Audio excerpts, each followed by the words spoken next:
কিছু সময় পর। তাড়াতাড়ি খোল, তাড়াতাড়ি খোল। এই এখন একটু বেশি হইরে দে, আগেরটা অনেক দামে বিক্রি হচ্ছে, তাড়াতাড়ি দে পর পর। আচ্ছা আচ্ছা, দাঁড়া দিচ্ছি। এই একটু তাড়াতাড়ি হর বেটা। ওরে এত ব্যস্ত কেন? আমার বস চলে গেছে, এখন আর তাড়াতাড়ি আসবে না রে, সমস্যা নাই। আরে সর্বনাশ, এ বস চলে আসছে, তাড়াতাড়ি প্যাকেট কর, তাড়াতাড়ি প্যাকেট কর। তুই যে কইলি তোর বস এত তাড়াতাড়ি আইবে না।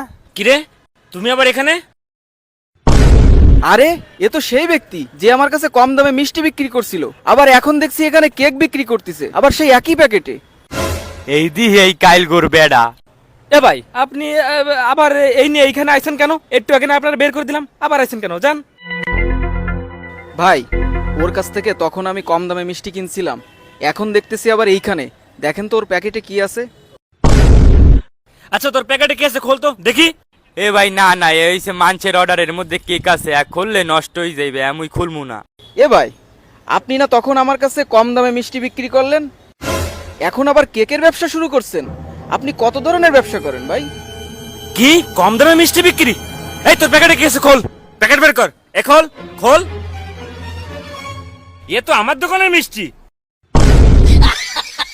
তার মানে এইগুলো করা হচ্ছে তাই না? মুই ভাগি নিজে বাঁচলে বাপের নাম। না মানে বস, ওরে তো আমি চিনি না। এই না মানে, তুই আমার দোকান থেকে বেরো, বেরো দোকান থেকে বেরো।